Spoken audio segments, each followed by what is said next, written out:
we play a game? Why, yes, I believe we shall. Oh, I got a live one here.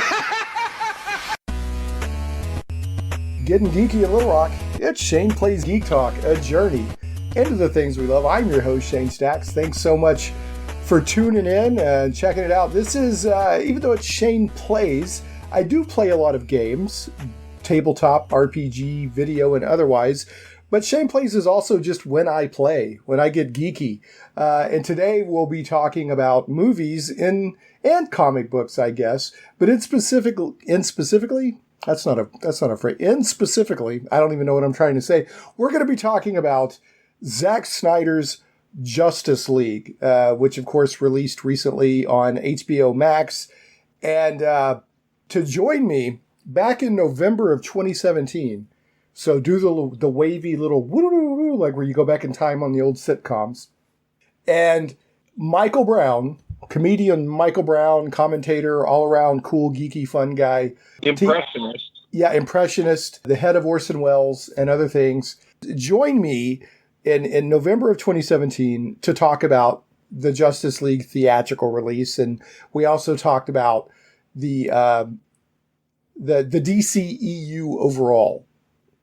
Not the MCU, but, which is Marvel Cinematic Universe, but the DC Extended Universe, which Justice League was supposed to be the big tent pole and all that. And even though it made gobs of money, it's considered underperforming because it didn't hit where they were expecting. So we were discussing, what do we think is going to happen with the DCEU? Now, Michael is joining by phone, but he's got like one of the best voices ever. So I think it still sounds pretty darn good. But if you notice that the quality on Michael's end is off just a little bit, you would not believe the yeoman's effort that Michael has made with both of us having technical problems to be a part of this. So I still think it's going to sound pretty good. But if you hear a little bit of audio issues, cut the man some slack. He climbed Mount Everest to be here.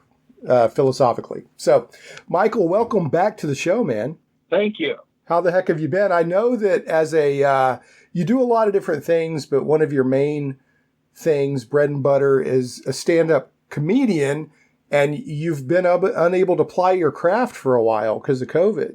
Yeah, man. The last show I performed in was Valentine's Day weekend of 2020. Wow, February 2020 is the last time you got to get on stage and tear it up. So I bet you're gasping you're gasping to get back on stage, aren't you? I would very much like to get back on stage, and not for nothing, I was kind of shifting my act a little bit. I mean, I always did impressions in my act, but I started doing a situation where I would make up a list called a voice menu. Okay.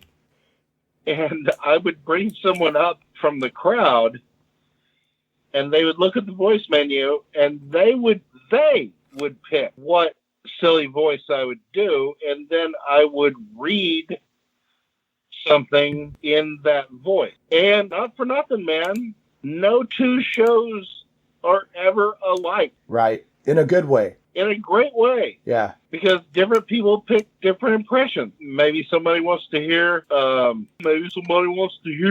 Phil.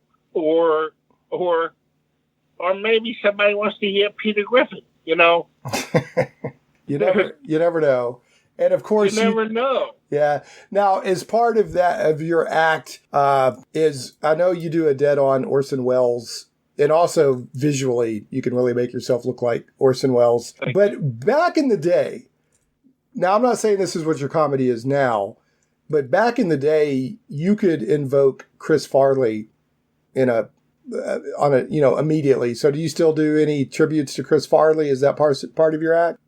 Chris has been on the voice menu, but yeah, if I'm just doing my act, right? Absolutely, I'll do Farley on stage. Yeah, and like I said, you're not just up there pretending to be Chris Farley. You got your own thing going on. But I know because you've been doing stand-up. Well, right? I have my own joke. Yeah. That I do as Farley, and not for nothing. That is, I mean, I've been a stand-up comedian for over 16 years. Right. That is literally one of the first things I ever did on stage. Right. Which was me coming. I was walking out of Spencer's in the mall, and somebody came out of Payless Shoes, like 2 stores down, and they audibly commented on how much they thought I looked like Chris Farley. So that's the kind of story I tell about it. Right. You know? Well, I certainly, I hope that you're doing your voice menu routine sooner rather than later. You know, it does look like we're turning a corner, so I hope that I hope you get up there soon, because it's in your bones, it's in your DNA. You want to get up there on stage. So thank you very much. Yeah, and give me an update when you're out there plying that craft again. So let's talk. You and I, our common interest that we've known each other for I don't even know how long now started over comics. So of course we like to talk comics and comic movies and TV shows and all that stuff. And, as I mentioned earlier, you came on and we talked about the theatrical release of Zack Snyder, or of not Zack Snyder's Justice League, but Justice League, which Zack Snyder had done quite a bit of it. He had a personal tragedy. He left the movie, and they brought in, if by all accounts, Joss Whedon came in on a week's notice and got the movie out into theaters. And it was a much different movie that he put out rather than what Zack Snyder had intended. And I don't think anybody, even though everybody that, follows this kind of stuff, and including you and I, had talked on that previous episode, which I'll link in the show notes. People go to shaneplays.com, and I'll have that previous discussion about the Justice League release in 2017 with Mike in the show notes, if you want to compare the two. But you and I were like, well, it's fairly substantially different, but I don't think I went back and listened to it this week to get ready for this discussion today, and I don't think either of us grasped how much different it was. I mean, right. It was very different. I think we thought at the time that 45 minutes or something had been left on the cutting room floor, which was far short of, we got a 2-hour, we have a 4-hour cut in the Snyder Cut. Yeah. Joss Whedon's version was 2 hours, and it had a lot of scenes that he filmed to replace stuff that Zack Snyder did. So, you almost might say that Zack Snyder's version has 2.5 hours more as far as just scene wise. Yep, absolutely. So, I watched it when I think it came out the 17th or something like that. I watched it that weekend. I started it up Saturday night. I was like, I'm going to watch, because I knew it was 4 hours. And it was about 10:30. And it's first chance I had to sit down and try to watch it. So I'm gonna start it up now. I'll watch half of it. I'll finish it tomorrow. But I ended up plowing through, and I think I finished it up at 3 o'clock in the morning or something like that. And my wife hung with me for about an hour, and then it was getting close to midnight. She's like, I'm going to bed. And I said, okay, well, I'll probably, not finish the whole thing tonight. But yeah, I did. I just kept going like the big geek that I was. I wouldn't have done that if she's as into the superhero movies as I am, but she just kind of watches them with me usually. She's not usually a huge geek about it. She's a trooper. She is a trooper. And some of them she loves, especially on the Marvel side. She'll get really into some of them. And we watched the first 2 episodes of Falcon and the Winter Soldier last night, and she really got into that. So cool. Yeah, I love, and I'm not making fun of her. It's just cute. Somebody will walk by and she'll be like, was that, and she'll name somebody from the DC comics. She's like, was that the Flash just walked by? I'm like, no, baby, that's DC. This is a Marvel movie. So, yeah, that happened 2 or 3 times last night. So, but it's cute. I'm not making fun of her. You know how it is when not at all. Yeah, when you watch a movie with a non-comic geek. So, and folks, I have to say right now that Michael and I will be dropping spoilers on Zack Snyder's Justice League. There's no way to have a good discussion about it without some spoilers. So just be aware that once we really dig into Justice League, that there will be spoilers. So, and I know not everybody has HBO Max and all that. I think HBO Max is a fantastic service. I'm very impressed with it. Now, Absolutely. they're proud of their service. It's the more expensive streaming service out there, but there is a tremendous amount of stuff on there. I mean, you know, I did the little try us out for 2 weeks or 30 days or whatever for free worked on me, because I'm like, I got to keep my subscription because there's too much good stuff on here. It's a tremendous amount of good content on HBO Max. And a lot of the good stuff hasn't even shown up yet. We're going to have Godzilla versus King Kong in like a week. Yeah, and then Mortal Kombat and the backlog or the you know, they have tons of HBO series, movies. I sound like I'm doing a commercial for HBO Max, but I do think it's really good service. You got a tremendous amount of DC animated and live action shows and movies. So, but anyway, the point I was going to make was, you know, I think HBO Max is worth subscribing to. You can go join it for free, give it the free trial, and check out the Snyder Cut. You know, if that's what you want to do. And they know they take a risk when they do those free trials. So it's not like you're doing anything wrong or illegal or anything like that. So not at all. So, you know, I checked the whole thing out. And then I went and watched the theatrical cut again, because I wanted to contrast my memories of it versus the actual thing and see where the movies, you know, intersect and where they don't and all that. So I'm going to, and if you want to join in on this, feel free. I'm going to recap briefly what we talked about in 2017. Yeah, you not for nothing. Remind me. Yeah. Okay. So what we talked about in 2017 was that for the most part we enjoyed the movie. We felt that neither of us really liked Zack Snyder. Like, he's a good filmmaker, but we didn't really like his vision and tone for the main DC Universe storytelling, which I still feel that way.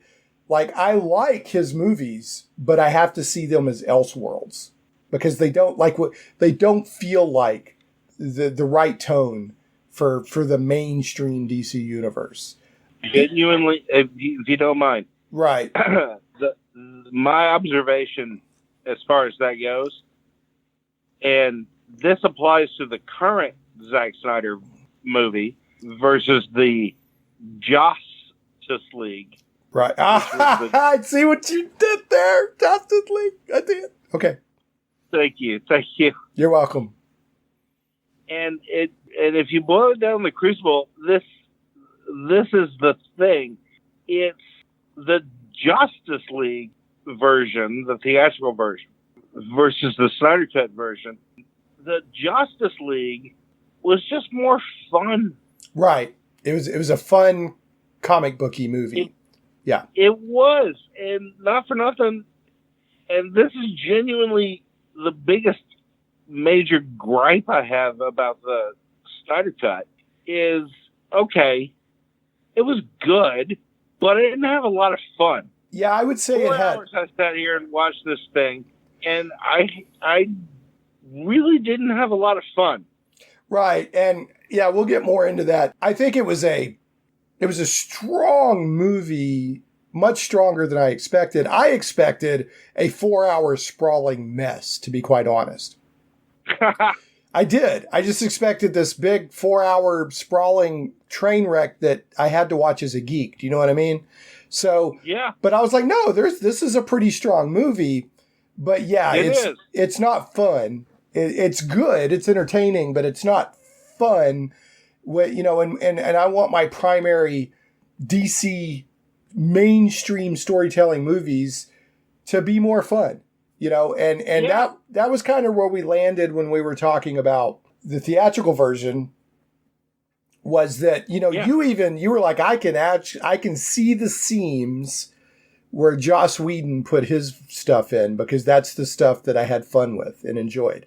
And, you know, my final take on it was a good movie, and I thought it was a move in the right direction for the tone of DCEU. And one of the things I said, and at the time both you and Zach were like, yes, we agree, was that the mid-credit scene they did, where you have Flash and Superman about to race, captured and condensed and distilled in one scene everything that had been missing from the Zack Snyder movies. It was just a fun, just a cool scene that is pleasing to both your average moviegoer and your comic book lover. Yeah. Now, that being said, I still like the theatrical version. I don't know if I like it because I think it's a good movie or just because I'm a comic book nerd and I like to see the Justice League together, whatever, but I've watched it several times and I've enjoyed it every time I've watched it. Now, I think it's a little rough and uneven, but how can that not be when you have two different directors? But Correct. The numbers, if you're curious about the numbers on Rotten Tomatoes. Okay. Okay, I want you to take a guess. So we've got the Justice League, the Joss Whedon version, which had extensive reshoots. He did not just edit together from Zack Snyder stuff. I mean, he reshot a lot of stuff. Yeah, he put his own fingerprints on his version, absolutely. Yeah, up to and including they completely rescored it. So I've got a little note to talk about that later. But, okay, so where do you think right now on Rotten Tomatoes, where do you think Joss Whedon's Justice League is setting? Oh, 73%? 40%. Really? Which I think I don't think that's fair, but, they aggregate all the different critics. I didn't think it was anywhere near that bad. It was at least average. No. Now, Zack Snyder's Justice League, where do you think that's setting? Oh, man. Okay, well, that changes my answer. 53? Nope, 73%. Really? Yeah, so Joss Whedon's Justice League is setting at 40%, which that's rotten. It's got the little green splat.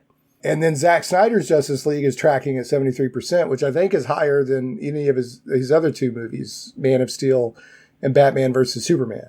So that's where the critical consensus is on it right now. Yeah, the critics liked it a lot more than the Justice League, or than, Joss Whedon's Justice League. So that surprised me that there's that much of a difference. But maybe the critics are responding, because it's got gravitas and it, you know what I mean? It's got whatever. I guess. Yeah, I don't know. I don't think there's that much of a difference between the movies, but who am I to argue with Rotten Tomatoes? Right? Well, between the Justice League and the Snyder Cut, and we don't necessarily per se need to go into specifics, if you will.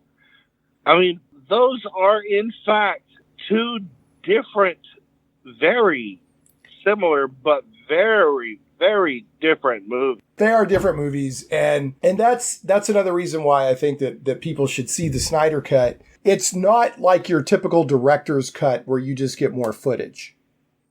No, there is a multitude of differences in it, despite just the additional footage. And I've got a list of things that I've noted down that I want to go through with you here to get your thoughts on them. Before we go any further, I did want to mention, in fact, this makes an appearance in the Snyder Cut, but it's very sad whether people like Zack Snyder or not. I think he's a very good filmmaker, even if I don't agree with the tone of all of his movies. His daughter committed suicide during his work on Zack Snyder's Justice League, during his work on Justice League. So he left, and to deal with that tragedy in his life, and that's why Joss Whedon came in. And he's been, as part of the Release the Snyder Cut movement, there has been a lot of money raised for the AFSP. So I wanted to give a shout out to that. There's even, I don't know if you caught, you're usually really good at catching stuff in movies, Mike, but there's a scene right after, Barry Allen says, "What's your superpower?" And Bruce Wayne says, "I'm rich," and they drive off in the car. Yeah. Did you notice the billboard? No. Okay, the billboard was, said, "You're not alone," and it featured the American Foundation for Suicide Prevention. So I'm sure that was in there on purpose to, support anti-suicide efforts, which has obviously become near and dear to Zack Snyder's heart. And the Release the Snyder Cut movement, as part of Release the Snyder Cut, the hashtag movement, has raised $500,000 for the American Foundation for Suicide Prevention. So I'm going to put that link in the show notes. And if that's something that is near to somebody's heart, they can help that way. It's not just that, hey, cool, we got the Snyder Cut, but they're also genuinely helping the anti-suicide resources that are out there. And I think that is tremendously cool. No, that's phenomenal. All right, I went, as I as I was watching the Snyder Cut, and then as I was watching the Justice League, which I love. I hadn't heard that before. I was making notes that I wanted to, remember to mention or think about or whatever. So I'm going to go through those. But, before we do any of that, if you've loaded any powder you've loaded, feel free to share it. Well, let's just go through your stuff step by step. And if I have a comment, then I will chime in if you don't mind. Right. But Michael Brown's nutshell, help. I'm in a nutshell review is it was an interesting movie, but you didn't have fun. Is that correct? Is that where you're at? Okay. Kind of where I'm at with it. Right. Yeah. Fair enough. And I can see that. Don't get me wrong. It's a good movie. Yeah. Yeah, it's a good movie. Yeah, but let's just start referring to it as the Dr. Zhivago of superhero movies. Let's just go ahead and do that. Yeah. Even though I think Dr. Zhivago was like 5 hours or something, but it's the Dr. Zhivago of superhero movies. And it's done very well, but it's heavy and it's full of gravitas, and it's not a fun 4-color, bang pow spandex type experience, which a lot of us summed up. He put Superman in the black suit, right? That's the tone he's going for. Yeah. But that made a lot of people happy to see Superman in the black suit. And it did surprise me that at the end, when he's running down the alley and he opens his shirt, he's still in the black suit. He is. Yeah, which I thought that was interesting. So, Zack Snyder is definitely making a statement with that. Okay, first thing I want to mention, the road to get here is ridiculous. For about a year, I collected article. Every time a Snyder Cut hashtag blog post or article or something came up, I collected it, had an Evernote folder note or whatever. I was dropping it all in there. Because I was kicking around just doing a blog post on here's all the discussion going on the Snyder Cut. And at the time, I assumed we would never see the Snyder Cut, right? But I was, I thought this is a fascinating movement among the fans, but we're never going to see it. How wrong was I? But it's interesting, if I ever get around to doing this blog post, it's interesting how the discussion shifted. For a long time, Warner Brothers, DC, whoever was saying there is no Snyder Cut. Even if you put everything together that Zack Snyder filmed, that Joss Whedon had to work with, there's no Snyder Cut. There's no possible way you could ever have a Snyder Cut. I think Jason Momoa was the lone voice in the wilderness at that time saying, I've seen it and it's good. Yeah. He's like, I've seen it and it's good, but everything else, I've got article after article after article. I think even Danny Elfman, who scored Joss Whedon's version, Zack Snyder was working with Junkie XL to score the movie. When Joss Whedon came in, he got rid of Junkie XL and brought in Danny Elfman. And Danny Elfman was like, there's no way you could make a movie out of this. And then just all these statements. There's no way it could possibly happen. And then all of a sudden, over the past, not that long ago, within the past few months, they're like, oh yeah, we're getting a Snyder Cut. And then boom, we got the Snyder Cut. Yeah. So it just, literally, I'm like, what was going on behind the scenes? Because somebody somewhere had to be lying.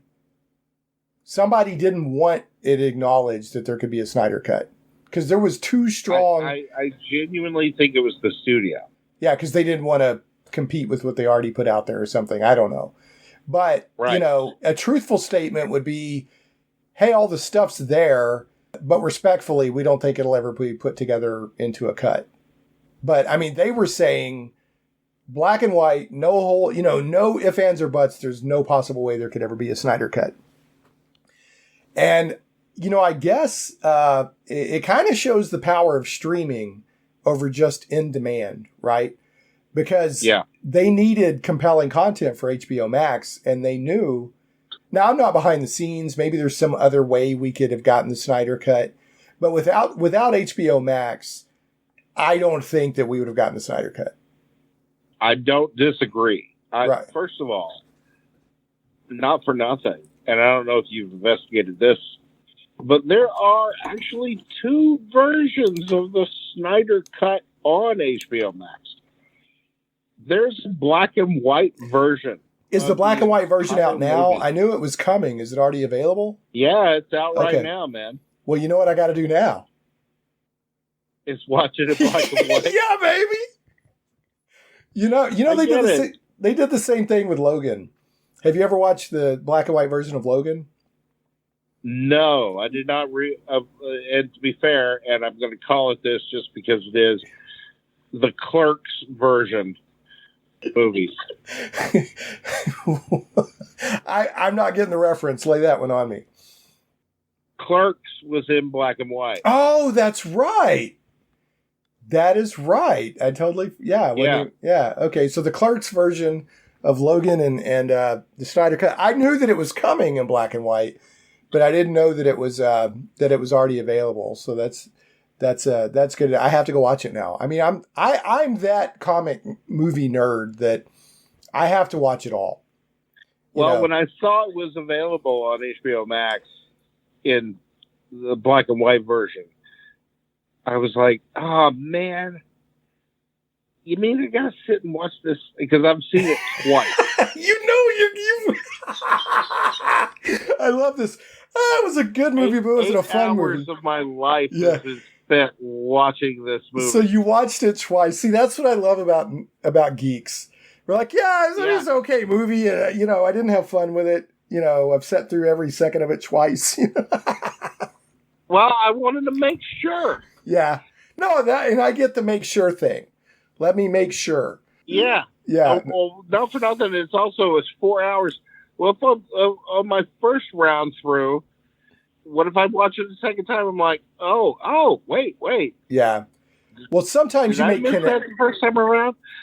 No, Yes. It was exactly the same. So you didn't make any new connections. All right.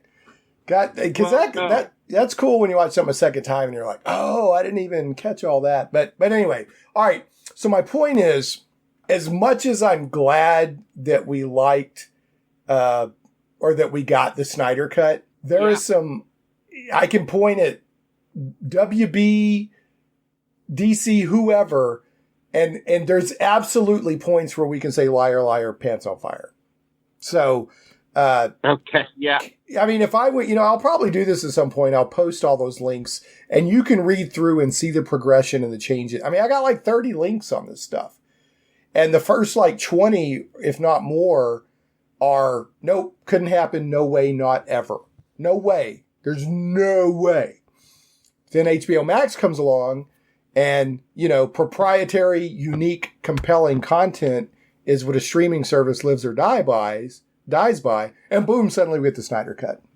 But it's been in the works. There was something like the composer worked on the new score for like 9 months. So this has been in the works for a while.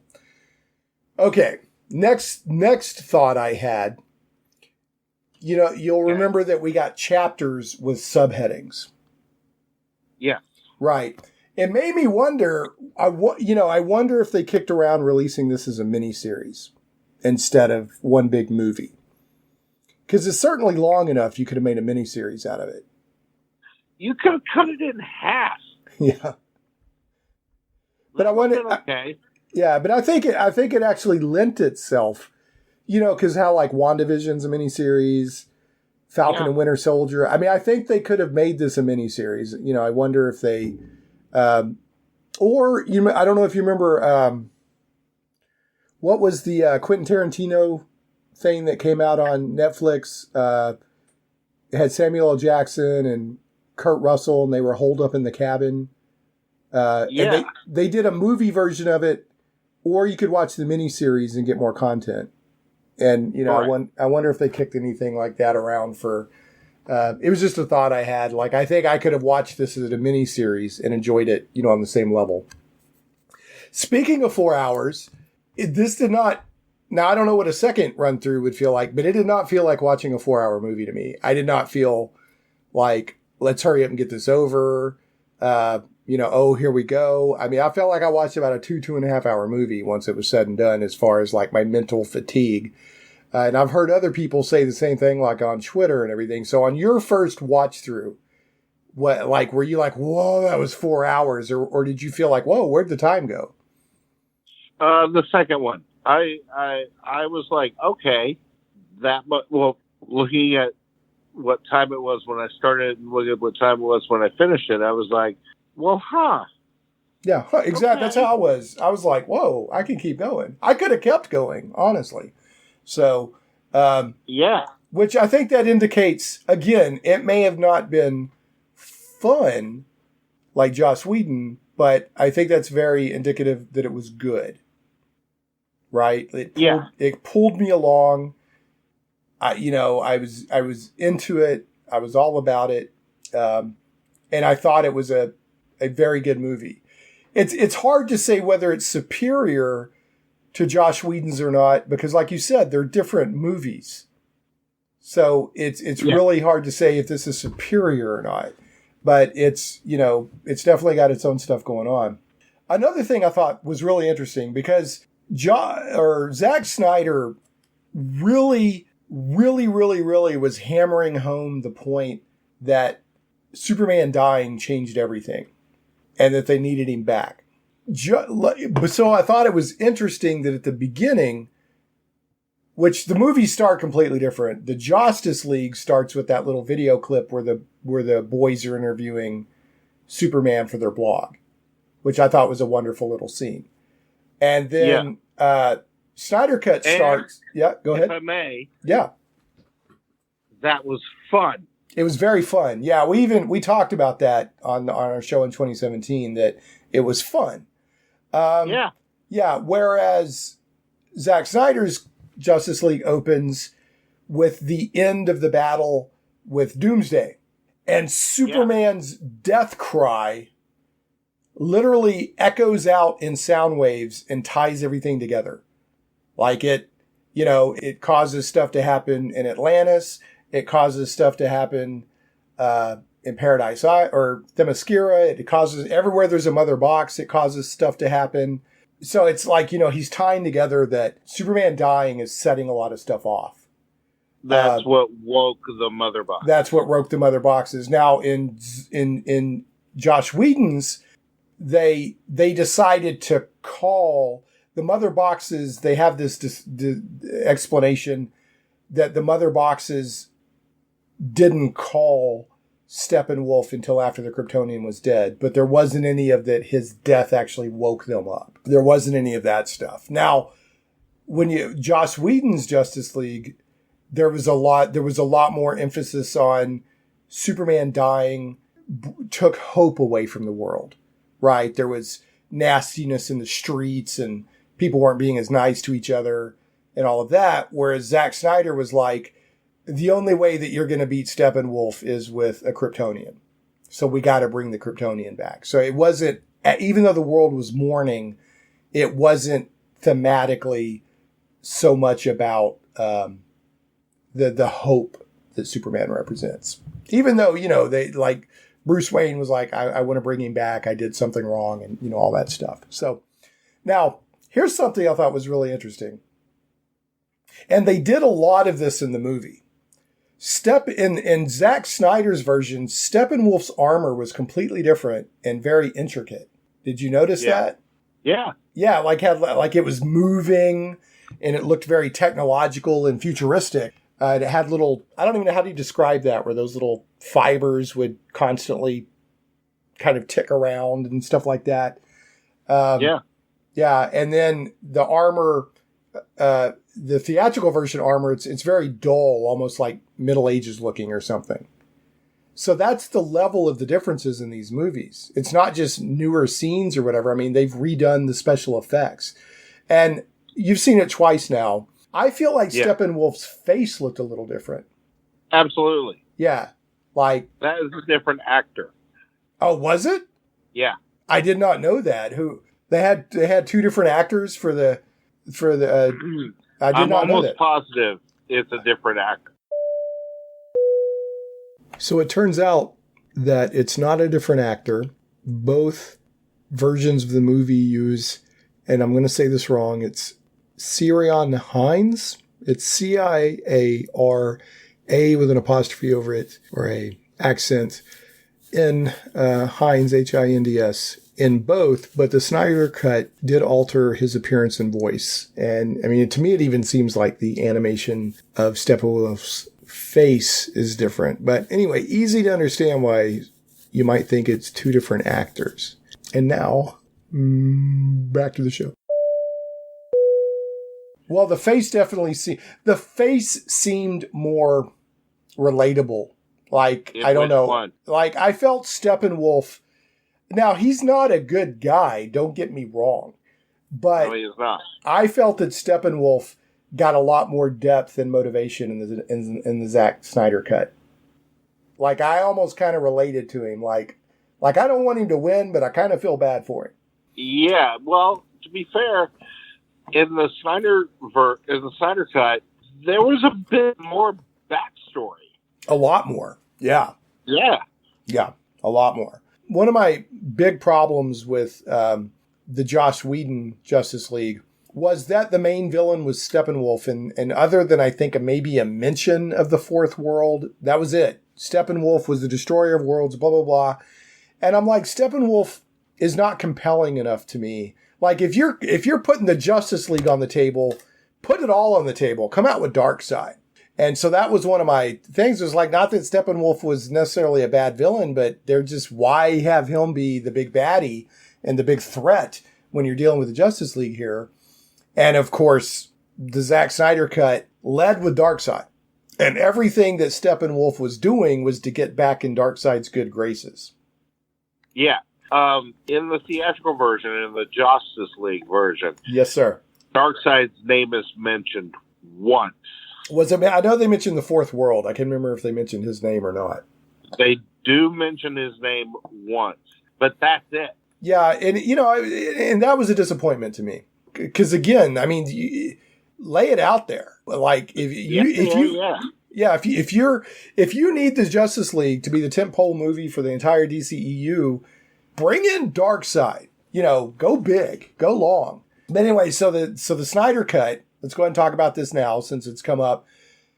That the whole Lord of the Rings battle scene, I always think of it as the big Tolkien battle scene. Yeah, it was completely redone. A lot of the same beats were hit, but they were fighting Darkseid and not Steppenwolf. And it was a younger Darkseid, but it was still Darkseid.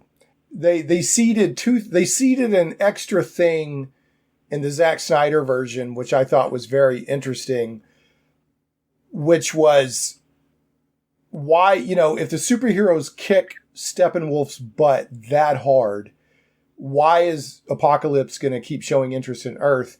Well, they seeded that Earth has the anti-life equation. Correct. Which is Darkseid is like, that's his white whale. That's his obsession. Is the anti-life equation.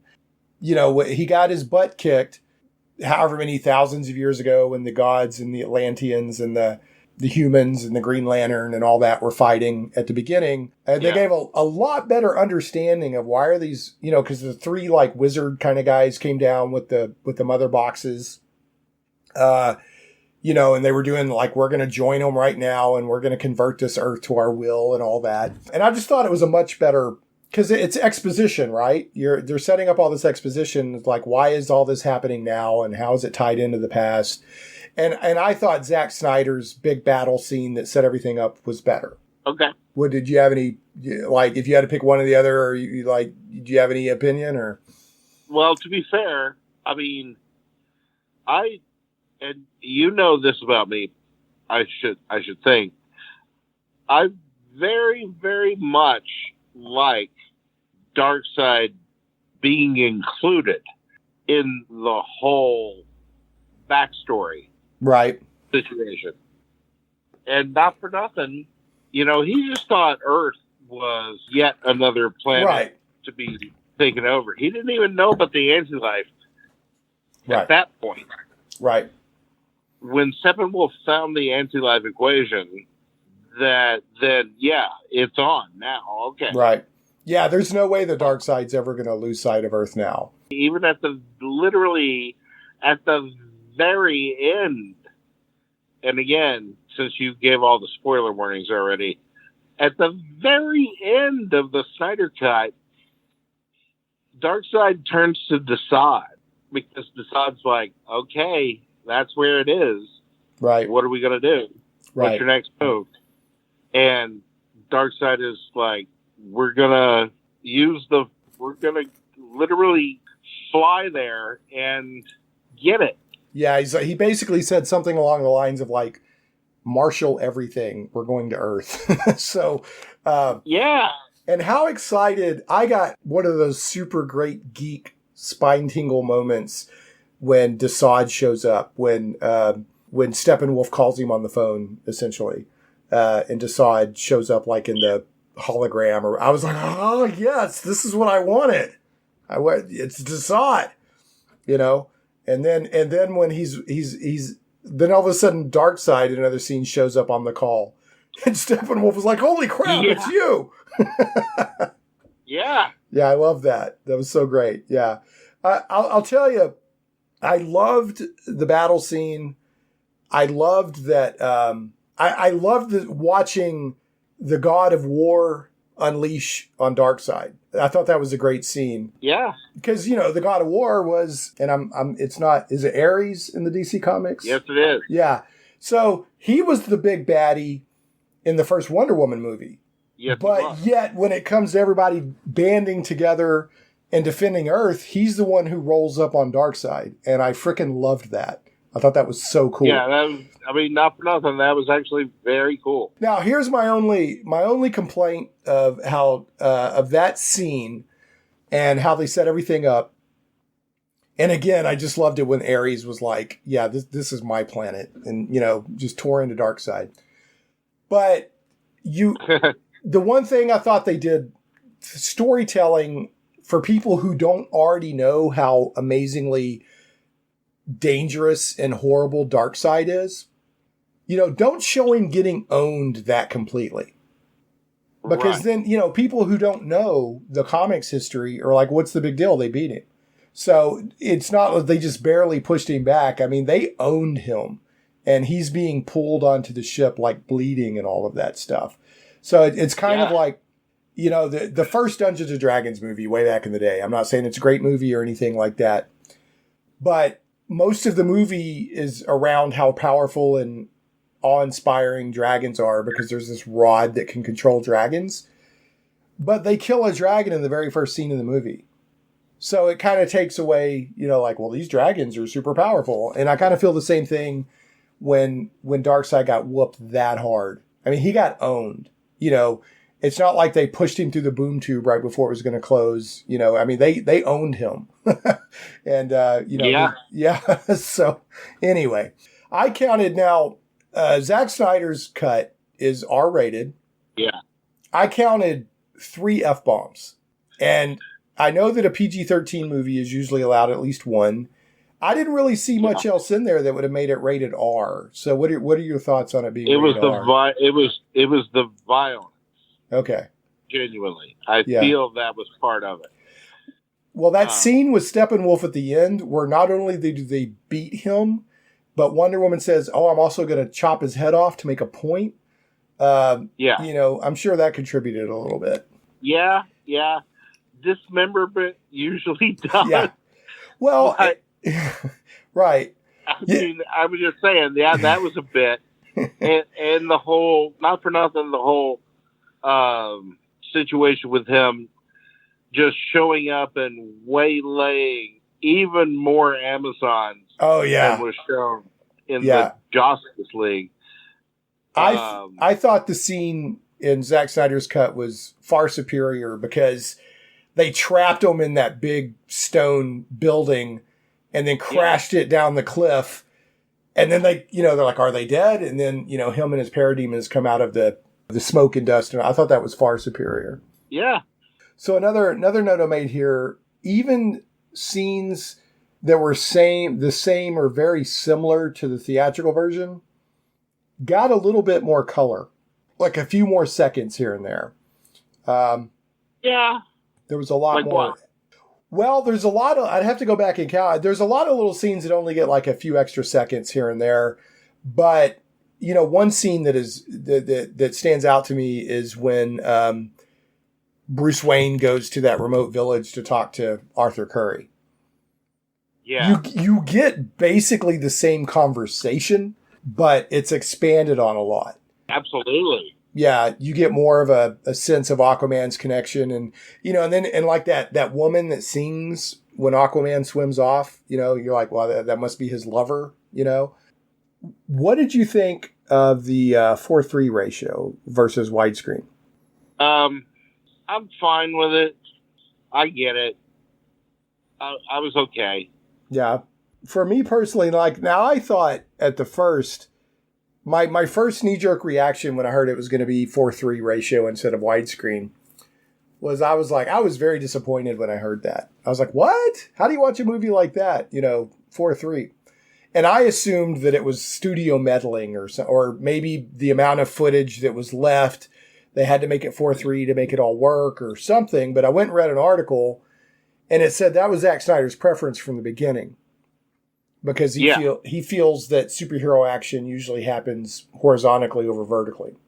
And he was filming it for IMAX. Well, I just took it as this is the IMAX ratio. Right, and that's what it is. Yeah. We're just going to have to deal with it. Yeah, it's the IMAX. But he also went into some philosophical stuff about superhero action and stuff like that. I gotta be honest, after a few minutes, I completely stopped noticing that it was 4:3. I noticed it at first, and then after a while, I just didn't even notice, and I enjoyed the movie just as much as if it would have been widescreen. All right, on to, I've seen a lot of comments on this. I noticed it, but I didn't really notice it. It didn't bother me. What did you think about the amount of slow motion? Okay. I knew you'd be all over this one. I did not care for a lot of the slow motion. There are two things, and you and I talked about this before the show. There are two things that I could have easily done with less of, and that would have been the amount of slow-mo. I mean, take the slow-mo out, you get yourself 15 minutes back. Now it's only a 3-hour, 45-minute movie. Now, are you including when Flash is using his superpowers and it's in slow-mo? I'm not quite counting that. I mean, to be fair, that completely seemed like a very, very good excuse to include more slow-mo. Yeah. Okay, fine. So, in other words, you're in favor of less slow-mo. Absolutely. Okay. I didn't really notice it until people started talking about it. I know there's a lot of slow-mo in it, especially like when the Flash is running, but it just didn't pull me out of the movie. But evidently it did a lot of people because somebody, there's always these. One of the reasons I love social media, even though it gets bagged on for a lot of reasons, is people out there have a lot of time on their hands and they'll share stuff. Like somebody went out and figured it out and they're like, according to their estimations, 10% of the movie is in slow-mo. And I was like, wow. So, it just didn't. And then they didn't say which scene it was, but they said there's a slow-mo scene within a slow-mo scene. So it's already a slow-mo scene and then it goes into more slow-mo for some reason. So I don't know. I don't know what scene that was. I'm guessing it was something to do with the Flash, but I don't know. Again, not for nothing. And genuinely, this is a Zack Snyder thing. Yeah, he loves some slow-mo. Loves him some slow-mo. He does love himself some slow-mo. And the other thing is the frequent use of a little bit of cringy music. I am including, but I'm not just talking about the Icelandic girl. Yeah, singing. Yeah. As Aquaman swims away. But there are moments, There was a lot of mournful female dirge kind of singing. Yeah. I had my subtitles. I usually watch movies with the subtitles on these days. And they called it something like Mournful Ancient Dirge or something like that. And that happened a lot. It just adds the background ambiance music. Yeah, and that is a contributing factor to the fact that the movie itself, per se, wasn't necessarily fun. Right. Yeah. Yeah, it's a whole different tone. Yeah. Yeah. It's a completely different tone. Well, let's go ahead and talk about that. I've got some notes here on the music. So let's talk about that a little bit. So, okay, go on. Zack Snyder originally, back in 2016, 2017, whenever it was all originally being done, he had Tom Holkenborg, a.k.a. Junkie XL. That's who was scoring the Snyder Cut. Yeah.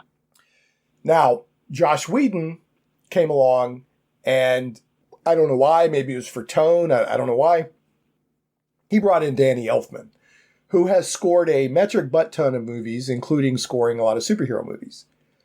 Yeah. In my mind, most famously for the original Batman. Yeah. So it's a whole different feel. Yeah, because how you do color in a movie, the cinematography, the music, the sound design, all works together for how you feel while you're watching the movie. And music and sound-wise, it's quite different. One of the scenes that sticks out to me the most was I had mentioned in our 2017 show, and it still is one of my favorite scenes from the Joss Whedon Justice League, when Aquaman saves that guy, goes and drops him off in the bar, grabs the whiskey, and he's walking down the pier or the dock, and Icky Thump by the White Stripes is playing. And I love Heavy Metal Aquaman. I do. I'm not always a big fan of major changes and designs to characters, established characters, but I love frickin' Heavy Metal Aquaman, and that was like a perfect scene. And when he sees the Parademon blood. Right. And see, here's a lot of little stuff that's different between Joss Whedon and Zack Snyder. Yeah. Joss Whedon weaves everything around the appearance of the parademons and the loss of hope because of Superman. Because that scene where where Batman finds that criminal and dangles him off the building to get fear so that the parademon will come. And then he wrestles with the parademon and figures out that it reacts to sound. That's nowhere in the Zack Snyder thing. That's something so that whole parademon sound, reacting to sound, and the Batmobile emitting the sound to get parademons to chase him at the end, that's all Joss Whedon. And he also changes that boat scene. In Joss Whedon's version, that boat scene was caused by a parademon crashing out of the sky or something like that. And in the Zack Snyder cut, Aquaman's like, "You're an idiot. You should have stayed out of the storm." And then he goes in. So it has nothing to do with parademon. He doesn't see the parademon blood. So Joss Whedon weaves an underlying narrative that's different. In this whole parademons react to fear thing and swarm over Steppenwolf at the end, that's completely Joss Whedon. Because, of course, Superman and Wonder Woman literally beat Steppenwolf to death. And then toss him through the portal. I love that scene. That's straight out of the comic books, where Darkseid's looking through the portal at Earth and the whole Justice League's just staring back at him. I freaking loved that. Straight through the boom tube, baby. Yeah, bring it on. Yeah. Yeah, I loved it. But anyway, so the music's quite different. And Tom Holkenborg, a.k.a. Junkie XL, came back and rescored the Snyder Cut. I got an article I'll put in the show notes where he says he worked alone in his studio for 8 months during the pandemic. Wow. To score it. Yeah. So again, I love the Icky Thump music when I think I preferred some of the sound design and soundtrack that Joss Whedon did.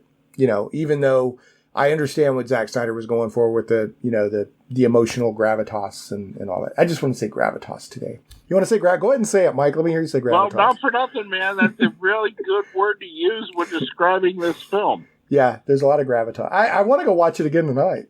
After my family goes to bed, I'm probably going to watch the black and white version. Okay. I thought it was cool because one of the Atlantis got kind of shortchanged in Joss Whedon's version. And I like that we got to see Vulko, Willem Dafoe as Vulko. Yeah. And there was a little bit more with Mira. That was cool. Of course, we got to see Darkseid.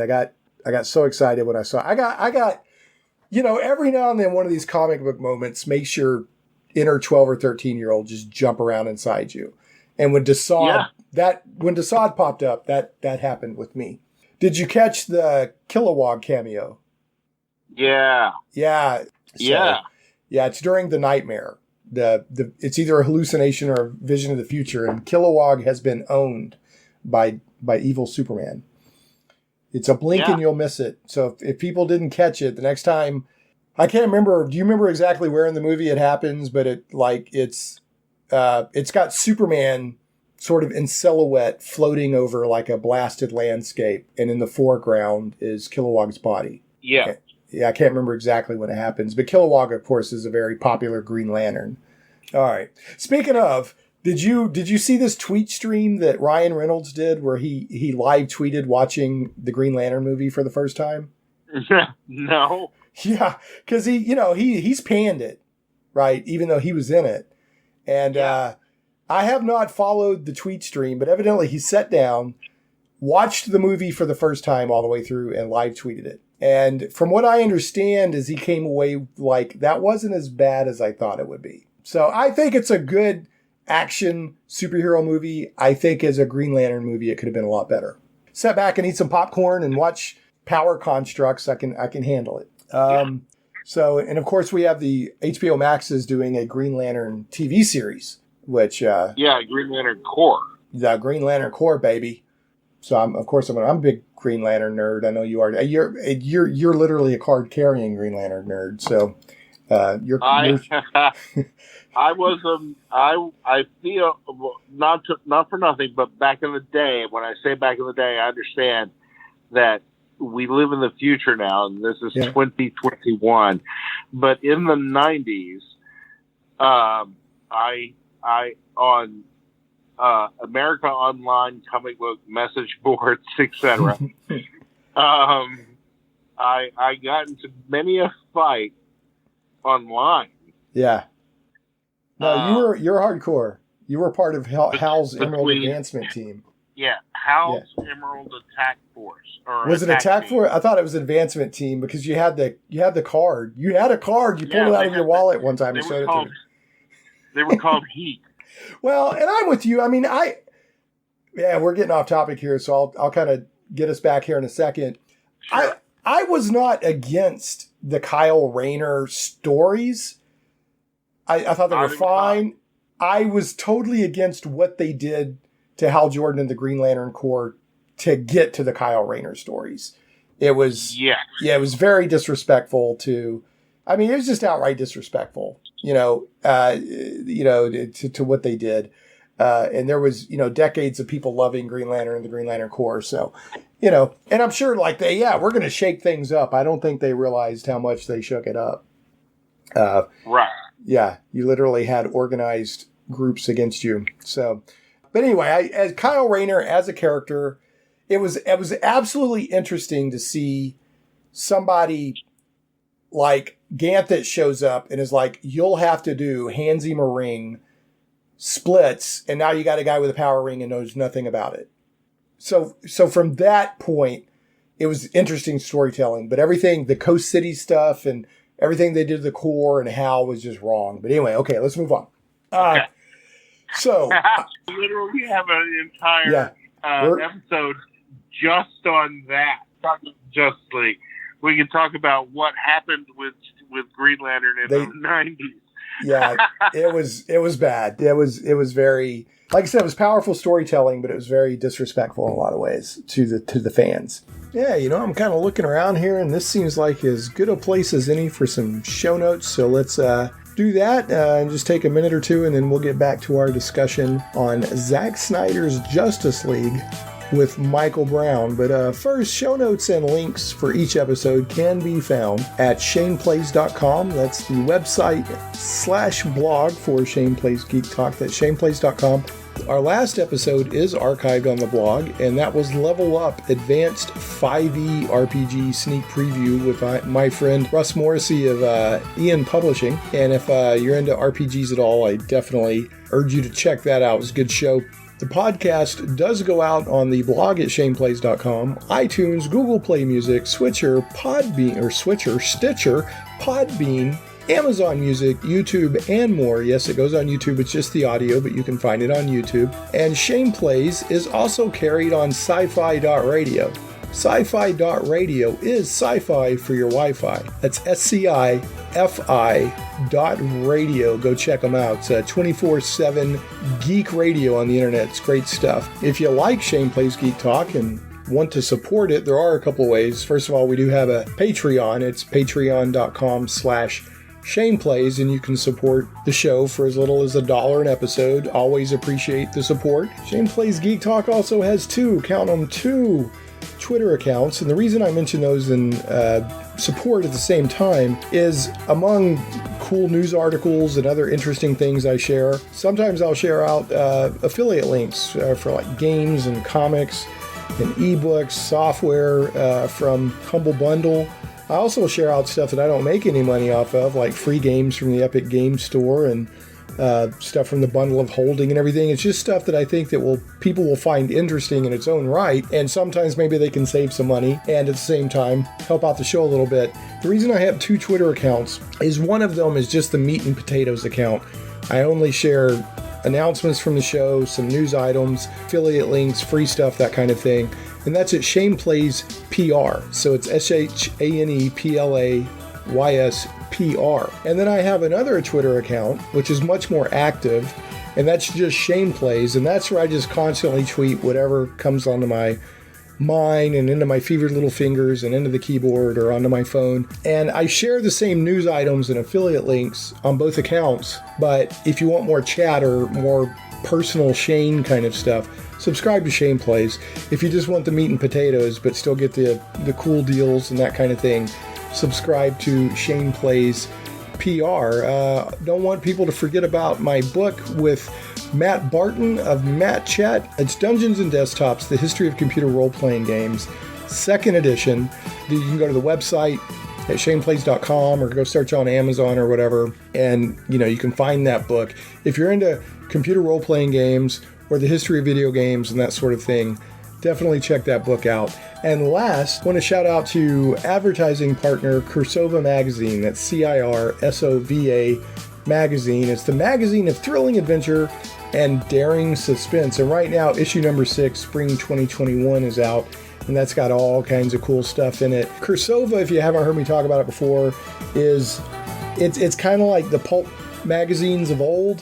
It's kind of carrying that torch. You get adventure fiction, you get sort of pulp fiction, you get fantasy, sci-fi. Right now they're reprinting Paul O'Connor's Bad Axe comic strip, which is extremely cool. So there's just a lot of really interesting stuff to check out in Cursova Magazine. Again, that's CIRSOVA Magazine, so check them out. And that's it for the show notes. I always appreciate people listening to the show, so let me take a moment and say thank you very much for listening. And let's get back to that discussion about Zack Snyder's Justice League with friend of the show and comedian Michael Brown. And also, drop me a line at either Shane at shaneplays.com or on Twitter at shaneplays, and let me know what were your thoughts on Zack Snyder's Justice League. I would love to hear them. Okay, so I think the answer is yes here, but I want your take on it. Go on. I love the extra scenes that we got with Flash and Cyborg. I wish we'd have gotten some of that stuff in Joss Whedon's version, but as you were saying in our show in 2017, for some reason, the powers that be at WB laid down the law it has to be 2 hours, and he wouldn't let him go past 2 hours, so he had to cut a lot of stuff. Okay, so they introduce Flash. He's trying to get a job. A car wreck happens. He runs out and saves the girl in the car. Yeah. And with as much time as they spent on her, I'm thinking that's Iris. It is Iris. Okay, it's confirmed Iris? Yeah. Okay. I thought that was a great scene. I did too. Really, really did. Yeah, and there was good, even though Iris and Barry don't exchange a word during that scene. I thought there was really good chemistry with them. Yes. It was very good. So, spoilers again. There's a car wreck, and Barry runs out in the middle of a job interview, saves her, looks at her, doesn't say a word. Obviously, something goes on between them when they're looking at each other. And then he takes off and goes back to the job interview. And then you don't see Iris anymore. But I thought that was a really good setup. You know, I definitely hope that they continue that in the Flash movie that's coming. That would be nice if we saw her show up again. And not for nothing, just that and that alone, for me, would somewhat set the Snyder Cut fully in the DCEU. Just to have that Iris scene? Well, I wonder if you're going to have Iris in the Flash movie, and have that Iris in the Flash movie, then that means, by extrapolation, the Snyder Cut is in fact in DCEU canon, because that's a bit up in the air right now. Well, you know, officially they're saying it's non-canon. I mean, you got some pretty big differences, like in the Josh Whedon version, they very clearly show Silas Stone alive at the end.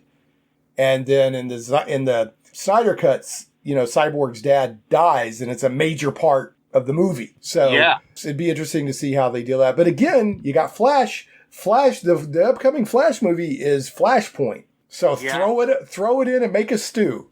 And let's see what we get. I think you even called this 3 years ago when we were talking about the history of the DC, or the future of the DCEU. You were like, they have carte blanche, however you say that. Yeah. They have a blank check. They're doing Flashpoint. They can reset the DC universe however they want moving forward. Absolutely. It's a tabula rasa. Right, exactly. So we'll see what they do. You know, and speaking of extra scenes, I like the extra scenes we got with Barry Allen. You know, I liked I'll tell you the character that probably got shortchanged the most in the Justice League is Cyborg. I don't disagree. Yeah, he got shortchanged. Not only the character, but I can't remember his name. The guy, Ray Fisher. You don't get any clue of his acting chops from Josh Whedon's version. You know, I saw a lot more of that actor, you know, both in Human Guys and as Cyborg in the Snyder Cut. And they also set him up as super powerful. I mean, he could basically own the world at any moment whenever he wants to. And they don't even hint at that, really, in the theatrical version. You know that he can access stuff and take over machines, and, you know, he figures out who Bruce and Diana are, and he hears his name mentioned and all that. But, I mean, they set him up. Like, his dad is like, look, Victor, you can own the financial systems of the world. You could launch every nuclear missile. You could do anything you want because the world's interconnected and you can own all of that. Yes. So they show him around doing little Robin Hood stuff, like a single mom or something needing money and can't get money, and all of a sudden her bank account goes up to like $100,000 and stuff like that. So, but I just thought that a lot of the stuff we got with Cyborg in the Snyder Cut made me a lot more interested in that character. Well, I'm with you on that because they just flat out showed a bit more. They gave a bit more depth to Cyborg. A lot more. And I genuinely think that was important. I think so too, you know, because when in the Justice League version, and it's a stereotype. I'm not trying to get into racially charged stuff, but it's a stereotype of the angry younger black man, right? And I'm not saying it's a fair stereotype, but it's a stereotype in a lot of entertainment. And the first time you meet Cyborg in the Justice League from Joss Whedon, that's exactly what he is. You don't know why he's so angry. You don't know anything. And I mean, in the Snyder Cut version, he is literally he is on top of being a cyborg. Before he was a cyborg, he was a football star. He was quarterback of GCU, and that's not nothing. And number two, it is hammered over the head that he is clearly a genius. Yeah, they say that, like, right, they come right out and say you were a genius, Yeah. or you are a genius. Yeah. And what emotionally he had to go through in the Snyder Cut to make it through to the end and defeat Steppenwolf and thereby Darkseid by proxy. He really has to show a lot more strength of character. Like his dad literally, his dad dies, and it's not just a throwaway. Oh, your dad's died. I mean, it's like this is really wrenching him, and he has to run point on one of the most important parts of the plan to defeat Steppenwolf. And everyone's like, "Are you sure you could do it?" And he's like, "I'll do it." So I really came out of the Snyder Cut really much more into Cyborg. Yeah, and again. I thought Ray Fisher got a lot more chances because when I got done with the theatrical cut, I was like, Ray Fisher, who's that? I couldn't even tell you. But after watching this, like I would recognize Ray Fisher now as an actor, right? Sure. Yeah. So I was, I'm sure he's thrilled. But I've heard that he may not be playing Cyborg in future stuff. So I don't know. I don't know what all that's going on. Now I couldn't tell. Now I definitely know that Steppenwolf's armor design in the Snyder Cut was tremendously more intricate. Yeah. Tremendously. I mean, complete different armor design, really. Even when it's the exact same. Genuinely, I feel a completely different character. Right. He almost was a completely different character. So, and even in scenes where they're one for one, they still redid his armor. So, and I thought it looked better. Yeah. I thought it looked cooler. Like I said, I was much more into Steppenwolf in the Snyder Cut. I thought it was a much better portrayal of a villain, both visually and motivation and what he's doing. He seemed even more like, I'm like, well, this guy is scary. But did you happen to notice? I couldn't tell, but was Cyborg more intricate in the Snyder Cut, or was it the same? Could you tell? Was Cyborg? Yeah, was his special effects, cyborg components, were they more intricate like Steppenwolf's? They were. Okay, I thought they were, but I wasn't positive. There was 100% more to it. I mean, I can think of at least two things off the top of my head that Cyborg had differently in the Snyder Cut version. First of all, when he would activate his thrusters and fly, there was more than one moment where he would do a full face mask. The face mask. I forgot about the face mask. Yeah, that was cool. Yeah. Yeah. And on more than one occasion, he would bust out with like 2 extra arms. Yep, I forgot about that. In fact, when he's fighting Steppenwolf, an extra arm pops out of his back and he starts wailing on Steppenwolf's head. Yeah. Yeah, forgotten about that. But I was thinking more like the actual, when he's just walking around as Cyborg, I couldn't tell if that was more intricate. Because the Justice League version, to be fair, his Cyborg components when he's just walking around were pretty intricate. They weren't just like flat metal or anything like that. So, right. Okay, I have to mention this. Mentioned it in our show 3 years ago, but I got to mention it again. In both the theatrical version and in the Snyder Cut, it totally bugs me that the Atlanteans talk in air pockets underwater. I'm like, why are you talking in it? Yeah, what is up with this? Again, Justice League happened, and then Aquaman happened. Right. And all that stuff was addressed / fixed in the Aquaman movie. I need to go say, I enjoyed Aquaman. I own Aquaman, but I've only seen it once, so I need to go back and watch it again. I remember enjoying it. Absolutely need to go back and watch it again. It's on HBO Max right now. Just don't even think out there. I just need to invest the time and watch it again. I remember enjoying it. I liked it a lot. I was like, the DC movies are continuing to go in the right direction. Yeah, this and this is just from me to you. And I'm not necessarily. Well, I am bragging. You, first of all, you already know how big an Aquaman fan I am. You're probably the biggest Aquaman fan I've ever met, and you've been an Aquaman fan since I've known you. Yeah, I've been an Aquaman fan since the early 70s. Right. That's hardcore, dude. Because literally one of the first comic books that was ever bought for me by my mom was an Adventure Comics, DC Adventure Comics comic book, which was a Aquaman comic book. So one of the first comic books I ever read in my life was an Aquaman comic book. So there's that. Okay. Right. That being said, the speaking underwater bit, Right. that was addressed in the movie.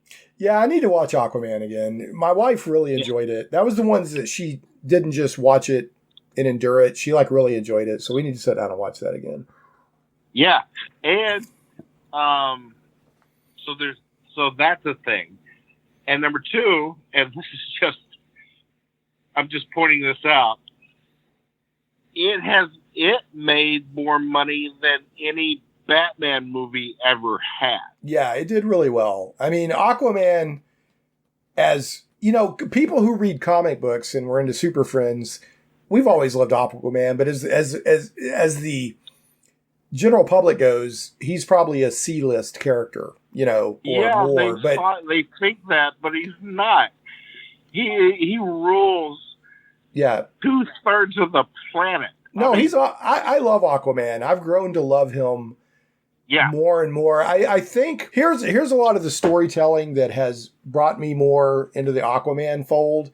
One, I think, even though it's a radical departure from the Aquaman that I know, I really like Jason Momoa's Aquaman. I really like it, even though it's a departure from the Arthur Curry that I've known. The other Arthur Curry interpretation that I probably liked the best was Peter David's back in the 90s. Really liked. Yeah.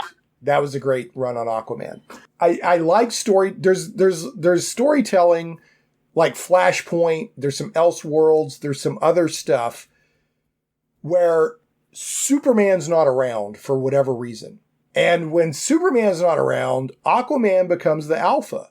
It really lets him shine. In Aquaman, in Flashpoint, Aquaman was like the bad dude you didn't want to mess with.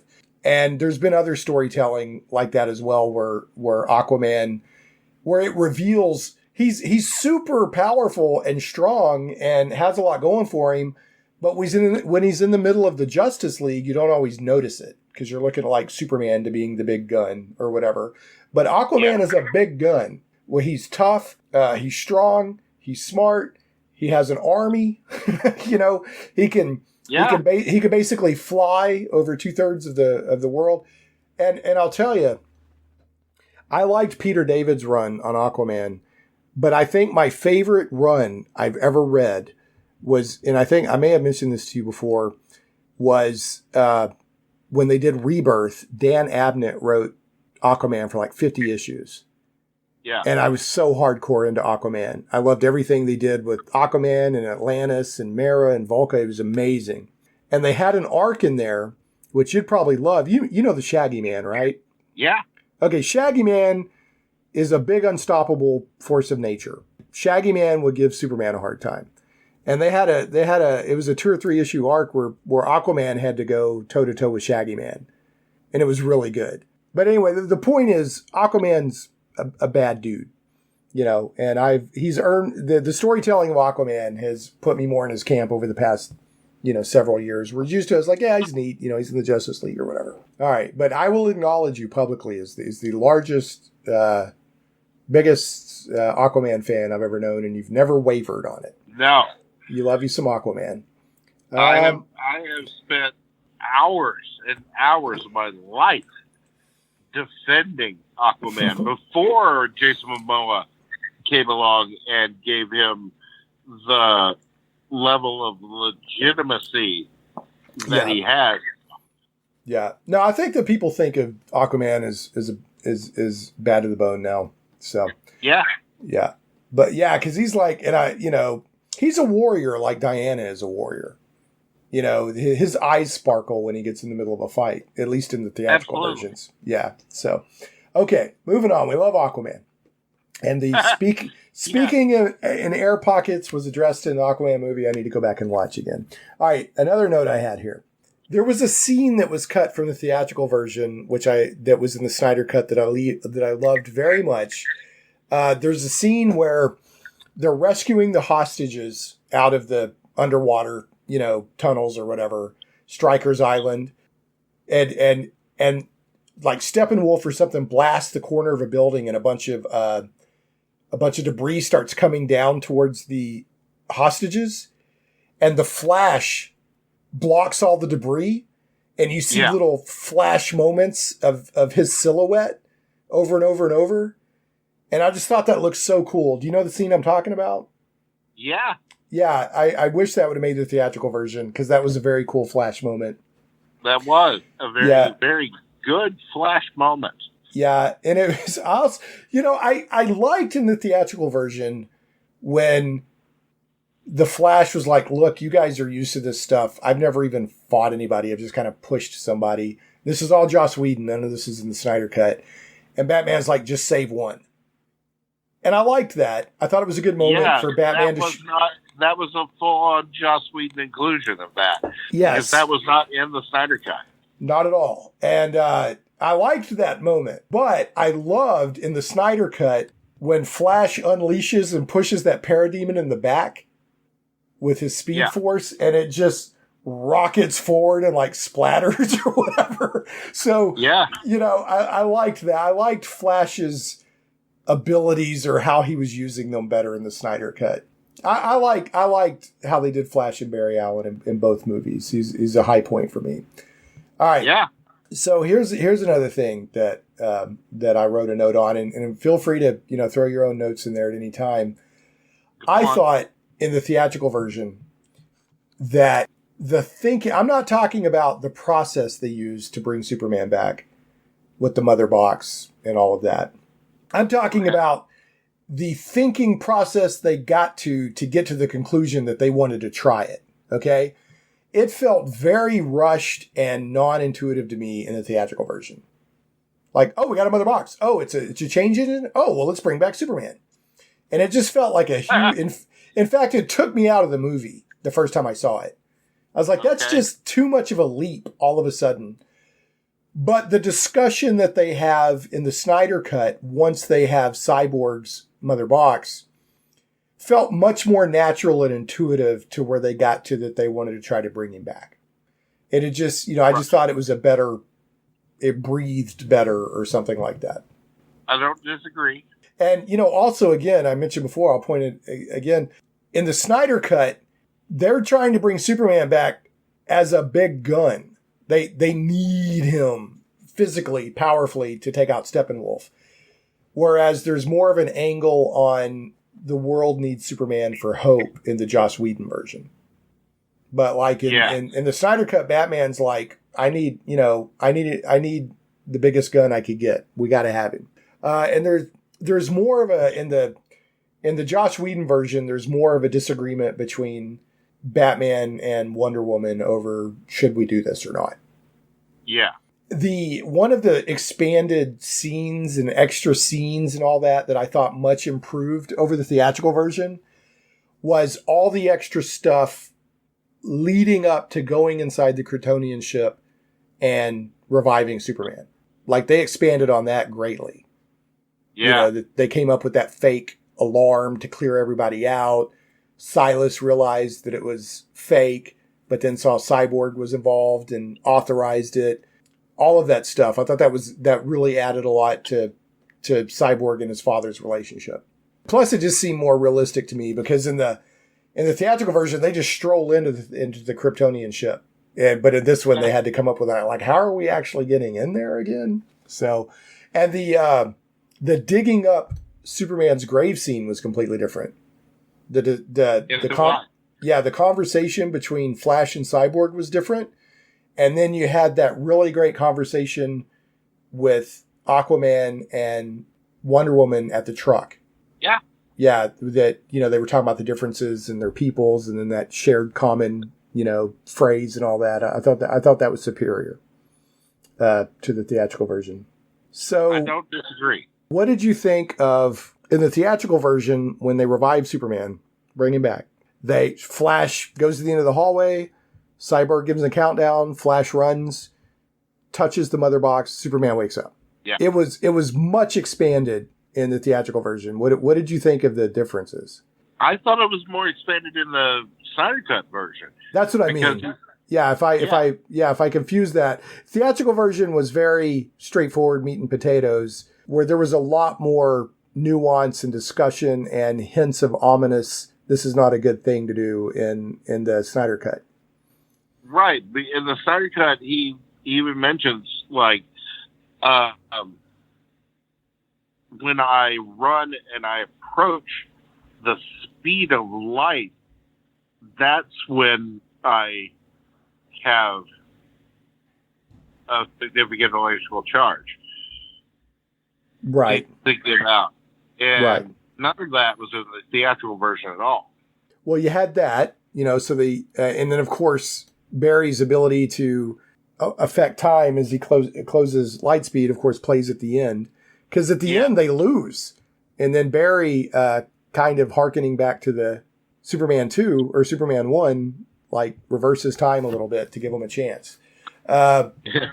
I was like that. I was like, how can I not think of, flying reverse around the Earth to reverse time a little bit on that scene? But it's still, again, it gave Flash a big moment. But there was also all this, like when Cyborg connects into the Kryptonian computer, the ship is like, don't do this. Don't do this. Terrible idea. Yeah. Don't do this. And then it even goes so far as to say, after they wake Superman up, it says something like future timeline locked or something like that. So it's making all these just big red arrows pointing here that this was actually really probably a bad thing to do, which I'm sure plays into the nightmare, right? The vision of the horrible future somehow. The fact that Superman was brought back, the whole nightmare scenario, right, would not have happened the way it happened. Because if Lois hadn't died the way she died, and Darkseid putting his hand on Superman's shoulder, essentially recruiting him to his. That was such a powerful scene, like that little flash moment. Yeah, where you see Darkseid put his hand on Superman's shoulder. Because that's what, in the comics, Darkseid's wanted that forever. Yeah. He's wanted the Kryptonian working for him. So absolutely. But anyway, they did what they did. Like, we got to stop Steppenwolf. Dealing with, the future is tricky because, well, if they hadn't stopped Steppenwolf, then the whole Earth would be subjugated. So it's like, what do? You can't win. Anyway, I thought it was really good. I thought the expanded version of the Snyder Cut, when they, everything they went through in that scene, including the please don't do this, the computer's practically begging them, Barry playing more of a role as far as, having his role a bit expanded, a little more fleshed out, if you will. All right. Next question.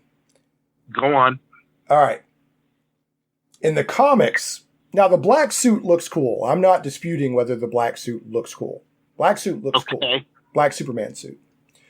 In the comics, they told you why he was wearing the black suit, because it was part of him recharging his powers and rejuvenating. Because when he came back to life, he had to wear that because he wasn't fully powered to go face, it absorbed more solar energy. Right. So, plus it looked cool. I mean, honestly, him running around, it just looked cool. Yeah. But they gave no narrative reason whatsoever in the Snyder Cut to why he chose the black suit. No, they did not.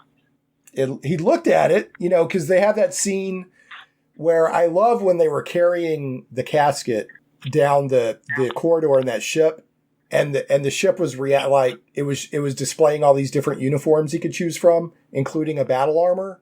And they were like, oh, the ship recognizes him.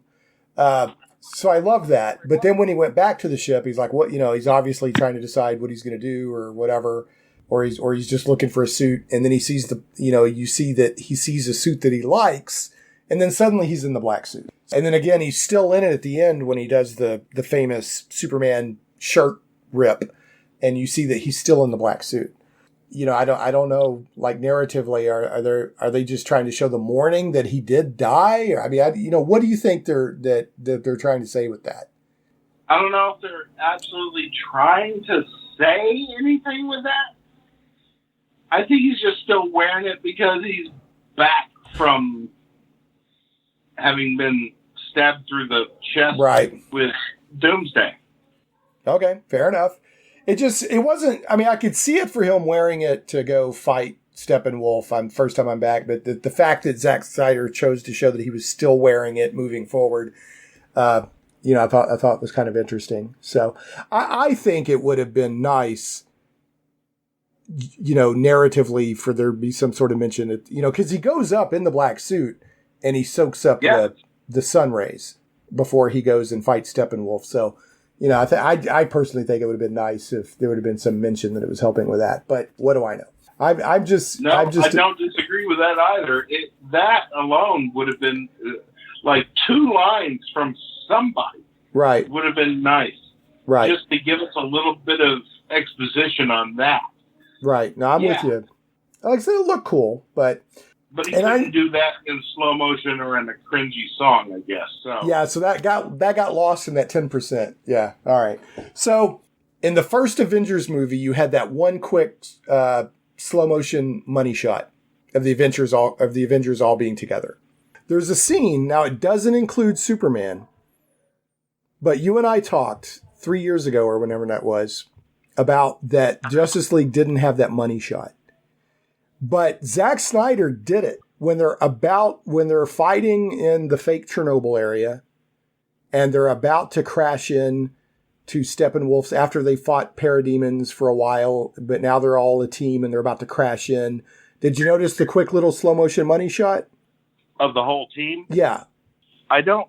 Okay, to be honest, I genuinely do not recall that right now. Yeah. I'm not saying it's not there at all. It probably is. And all that means is, I got to watch this 4-hour movie again. Well, just go see that one part. Like after they've run around and fought the parademons for a while, and now they're like, okay, we've got to get Cyborg in there so that he can do his thing. And Barry, go get ready. Right before that, they're all together. Now, Superman's not there yet. But everybody else is. And there's that, how like the Avengers, they did that one quick little slow-mo pan shot, like that. It's the Avengers. Man. Yeah, it's in there real quick. And I noticed that. I was like, that Zack Snyder actually put that in there. I figured that'd be something that Joss Whedon would have done. So you did get that. Another thing I liked about the Snyder Cut, especially the battle at the end, was you finally got to see a couple of scenes where Batman was cool. Because in the theatrical version, there's no moments where you're like, oh, it's Batman. Of course, Batman v Superman, there's some very cool Batman scenes, but there's not really that. There's more Bruce Wayne scenes in the theatrical version. And Batman's kind of, secondary. But in the big battle at the end of the Snyder Cut, Batman is Batman a couple of times. And I thought that was really cool. I was like, oh, it's freaking Batman. Yeah. Yeah, it was really sweet. We already talked about the trident stab plus the decapitation of Steppenwolf, so we already talked about that. A couple other things here. They teased like somebody who got almost completely cut from the theatrical version, but plays fairly prominently in the Snyder Cut is the Ryan Choi character who's working with Silas Stone. And that is one of the Atoms. Ryan Choi is a later Atom in DC Comics. Yes, he is. I had to point that out to my roommate. I was like, oh, by the way, that Ryan Choi guy, he's the Atom. He's the Atom. Well, they even kind of hit the nail on the head a little harder after they say what his name is, because they're like, he works in nanotechnology. Right. So yeah, he was definitely seeding the Atom. Then, as long as we're talking about that, the other character that really surprised me with 2 different scenes was Martian Manhunter. Yeah. Did that catch you off guard? Well, it was spoiled for me before I saw it. Okay. So it didn't catch me off guard per se, but especially upon the second watching of it, and we got to that bit where Martian Manhunter is talking with Batman on his deck patio. Well, you hear the sonic boom and you think it's Superman, and then it's Martian Manhunter who shows up. Yeah. I don't mind Martian Manhunter being in there. I don't mind who Martian Manhunter was. Yeah, he turns out to be that general. Yeah. Which that totally threw me for a loop. That he turned out to be the general. Yeah. He evidently appears in Man of Steel. Yeah, he does. Yeah, he's the general. He appears in Man of Steel and Batman v Superman. Because in Man of Steel, at the end, he's the general that Superman brings the drone to and throws it down and says, "You're not going to figure out where I hang my cape." And then in Batman v Superman, he's the general or the guy that Lois Lane corners in the bathroom to talk about that bullet she found. He's a cabinet member. Yeah. He's a secretary. Yeah. And then of the president. Yeah, that totally, it didn't throw me as much. Now, I'll tell you, they did the scene where Martha comes to Lois Lane. It was like, you got to get back to life and all that and da-da-da-da. I'm like, nice. Then she comes out the door and then turns into Martian Manhunter. I'm like, what the? I'm like pointing at my wife and she's not even there anymore. I'm like, did you see that? Right. And I'm like, what? It totally unexpected. I think I had heard that Martian Manhunter was in the movie, but that scene caught me off guard. Then he turns into that cabinet member. Or maybe he turns into the cabinet member and then Martian Manhunter. And I can't remember, but I was like, what? What? Yeah. So, but I gotta be honest.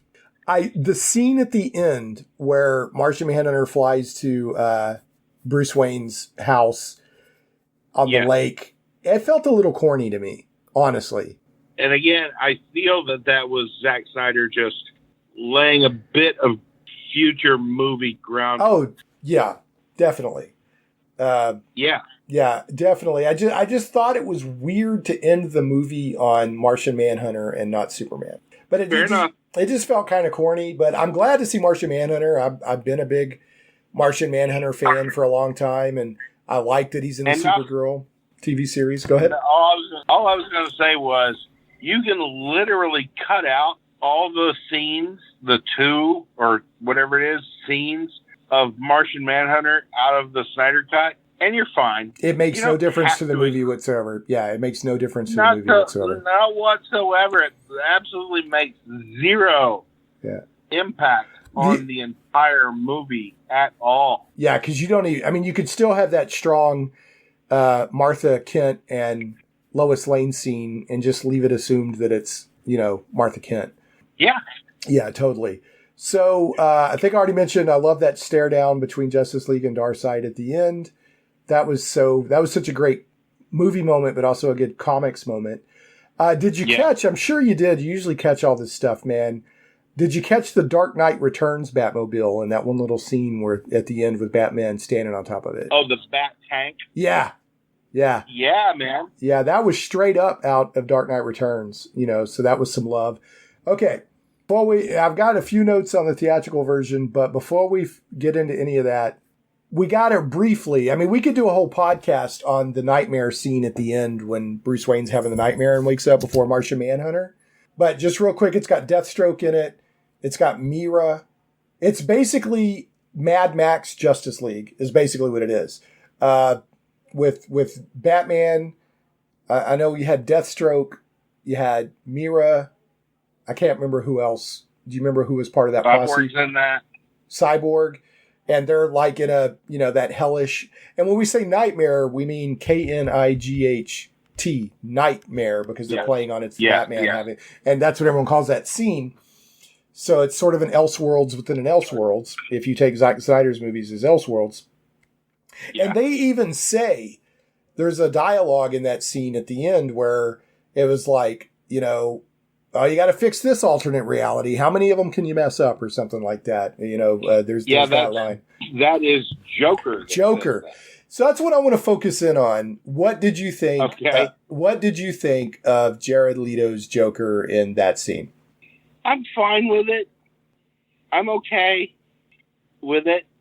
I very much think, well, first of all, I very much think that's an improved version of the Joker over what we got in Suicide Squad. Yeah, the meth head Joker. Yeah. And to be fair, for what it was, I didn't necessarily have a problem with that Joker, but I did think this was an improvement on the character. Yeah, he was a ghastly kind of Joker. He was sort of. In fact, there's a couple of scenes where it's focusing on Bruce, and the Joker's in the background, and he's almost kind of out of focus, and he almost looks like a ghost or something. Mm-hmm. With that big mouth, and he just looks like a freakish. He's definitely ghastly and weird, and they need each other for whatever reason. But I liked it. I thought that the Suicide Squad Joker, I'm pretty forgiving on movies. I want to have a good time.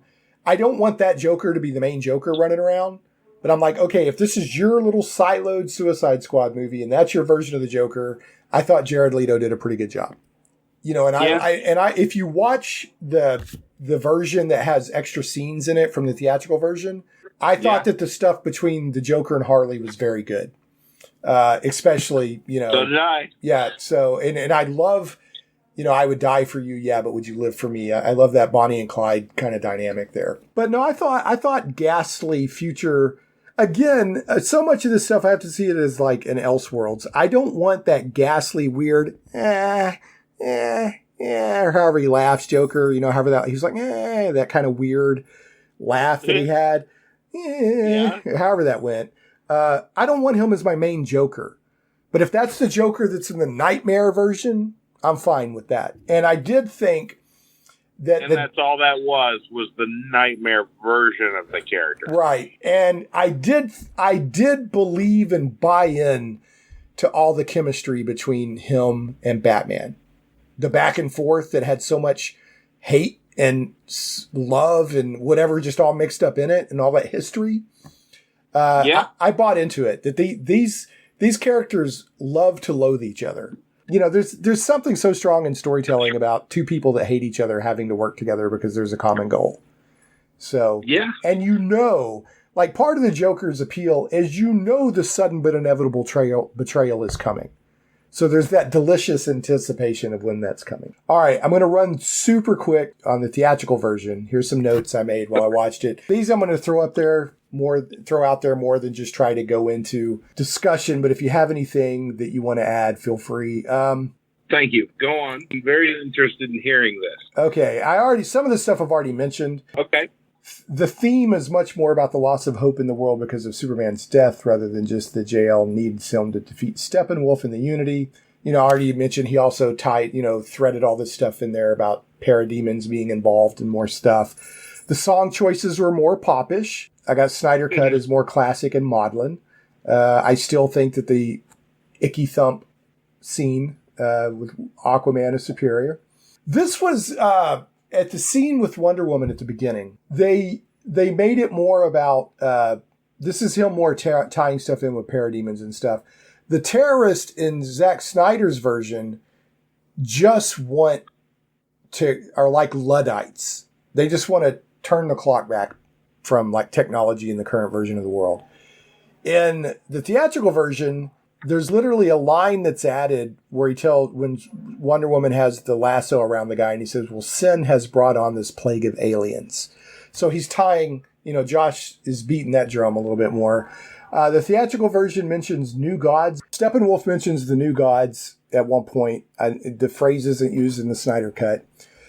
They actually changed, in the Snyder Cut, some kid or something draws a sketch of a parademon. And it looks like a bat or a vampire. So people are like, oh, is that Batman? The sketch actually looks like a parademon, the theatrical version. But they still suspect Batman. Like they're like, oh, is that Batman? And I wish we would have gotten more. I can't remember. Is it J.K. Simmons, the guy that played Commissioner Gordon? I wish we. I love him and everything he does. I wish we'd have gotten more of him. I love that scene. Where it's like, how many of you are there? And they're like, not enough. And then they take they pull the classic disappearing routine, and Flash is standing there, and he's like, did they just rude? And then he takes off. I love that scene. Okay, I don't know why they did this, but in the theatrical version with Joss Whedon's theatrical version, for some reason they changed the name of the prison where they rescued the hostages from to Braxton Island. Whereas in the Snyder Cut, it's Stryker's Island. And in the comics, it's always been Stryker's Island. It's basically the comic book version of, what's the prison nobody could ever escape? Alcatraz. But for some reason in the theatrical version, they called it Braxton Island. And I'm pretty sure that they added this effect in the theatrical version where Batman's voice is sort of deeper and more rumbly when he's in costume. They added like kind of a bass effect to the theatrical version where I didn't catch that in the Snyder Cut. So he's more Batman-y in the Snyder Cut. I mean, the theatrical version. The scene in the Batcave, or the kind of the warehouse where they discuss the mother box and the possibility of trying to bring Superman back, is very different. It's almost completely reshot. Mm-hmm. They hit some of the same beats, but the dialogue's different. What happens in the scene is different. It's a completely different scene. They still come to the same conclusion, but it's like completely reshot. You know, in the you know, you have that scene in the Snyder Cut where, you know, Cyborg even projects that holographic image of Superman, you know, when they're like standing around looking, deciding what to do, and it's just completely different. And you know, in the theatrical version, Bruce and Diana get into an argument to the point where Diana, I don't remember if she shoves him, and he goes back several feet and bangs into some stuff because he brings up Steve Trevor. And I mean, yeah, that was not in the Snyder Cut. Not at all. I mean, there was discussion and disagreement, but there wasn't that. And then they have that scene in the theatrical version. They add a whole new scene with Bruce and Alfred right after that big discussion and decision, where Alfred's talking with him. And, you know, Bruce is like, we need him. He's more human than I am, and et cetera. And the world needs Superman and the team needs Clark. That's not in the Snyder Cut. That's totally new for the theatrical version. And also the scene where Bruce and Diana talk. And she's like, I don't want to be a leader because leaders get people killed and all of that stuff. That's new in the theatrical version. That's not in the Snyder Cut. I already mentioned that's all Joss Whedon. All Joss Whedon. And it feels very Joss Whedon. Also, you know, like we were talking about, Flash and Cyborg really got the short end of the stick in the theatrical version. But one thing that the theatrical version did that the Snyder Cut did not was it mentioned that Flash got hit by lightning. Right. So I don't think they go into that at all in the Snyder Cut. At all. In Joss Whedon's version, when Cyborg and now I do like the interplay with Flash and Cyborg in Joss Whedon's version better, when, like, you know, he's trying to fist bump and he's like, okay, we're not there yet and all that stuff. But when they're digging up the grave, somehow Flash mentions that he got hit by lightning. The theatrical version, the Justice League, whatever you want to call it, much less focused on the expanded relationship with Victor and his father, which I think is a mistake. It added, you know, a lot of emotional whatever to the movie. And then Silas Stone is shown alive at the end. And that's the quick notes that I took off the theatrical version. Another thing that was interesting to me, and we'll wrap on this, I was under the impression that the fight with Superman at the memorial, right after he wakes up and is revived or whatever, was substantially different in the Snyder Cut than it was in the theatrical version, including the time of day. I was under the impression that one of them was at night, one of them was at day, and all this other stuff. They, other than the Snyder Cut adding scenes and moments, it seemed like pretty much the same fight to me. Well, it was. Yeah, it was the same fight, but I don't know. There were some differences. I mean, there just were. Well, there was stuff added. There was the scene where Barry kind of accidentally jacked up Aquaman. There was some more fighting, I think, between Diana and Clark.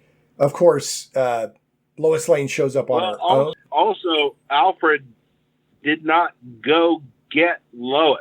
Right. That's a major difference. He was already there. Right, because she was visiting his memorial every day. And she was bringing the police officer their coffee and stuff like that. Yeah, so she showed up on her own.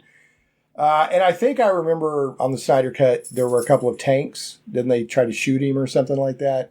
Either I saw that or read that. I can't remember. But the fight itself, where you had, 3 or 4 of the main people like dogpile him, and then the Flash runs by, and then he tries to punch the Flash. Well, Flash is running at super speed, and you see Superman. I mean, everything else is going in slow motion, but then you see Superman actually glance direction. Yeah, which is one of my favorite scenes in both versions. Like, Superman is super. He's super. I don't know. I just, I thought that for some reason I had read or heard, I don't know. I just thought that the fight was going to be much different in tone and even time of day. And, I don't know. But yeah. I fully feel, well, first of all, I'm in no way saying that one version is better than the other per se, but in the theatrical version, all the beats they were hitting, you were like, oh, okay, Bruce had a handle on this right from the beginning. And in the Snyder Cut version, it didn't necessarily look like Bruce had a quote unquote contingency plan. Oh, he didn't. Yeah, he was Hail Marrying. Yeah. Yeah, he was Hail Marrying, and because Lois showed up, it turned out, for the best. So anyway. Yeah. Yeah, it's great, good movie. Like I said, I enjoyed it as a comic book nerd. I enjoyed it as watching. I thought it was a very good movie. I thought that I'm glad that it happened so that people can see what, the effort and what Zack Snyder had done with it. And then, of course, Ray Fisher and the Flash characters getting much more scenes and showing what they did. And yeah, they are, I want to end on this note. They're different movies. They're similar, but different, like you pointed out. Yeah. There's significantly enough that they're not exactly the same story. Absolutely. The entire story changes when the anti-life equation is entered in. Which is just is. Yeah, is a perfect setup for future movies.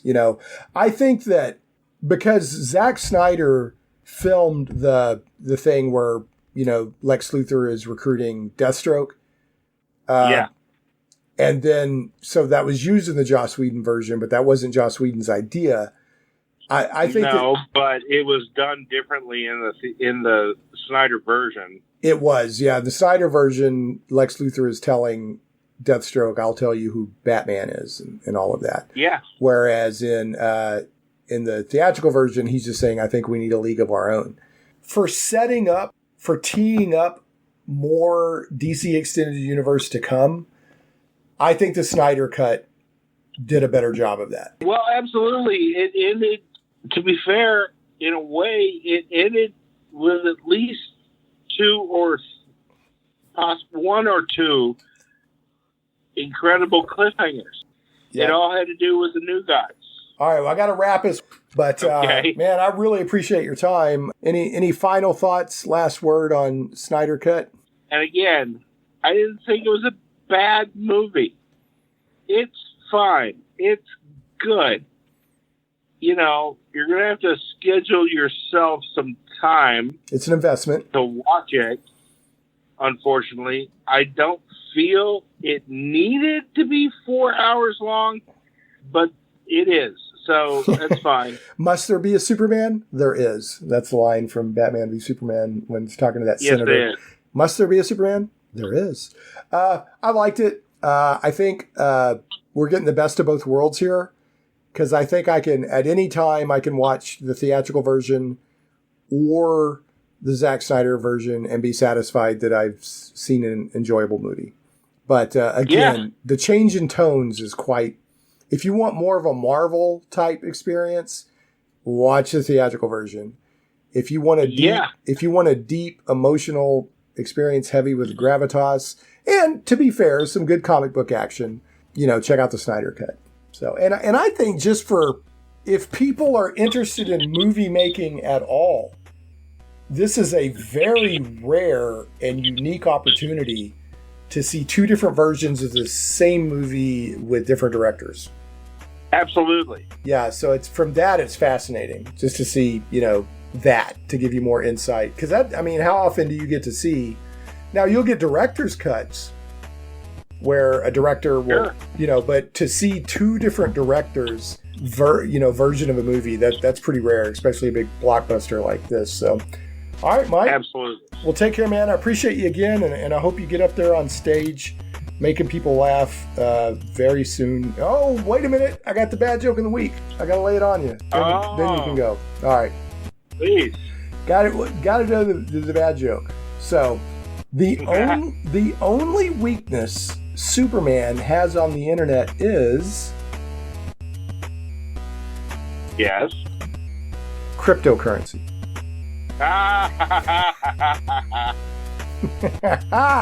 And with that, I wish everybody well. Thanks everybody for listening to Shane Plays Geek Talk, and we will catch you next time. Take care. Shane Plays Radio is blessed to have sponsors, and we appreciate them very much. However, did you know that you can also support the show as an individual for as little as $1 an episode? Simply go to patreon.com/ShanePlays.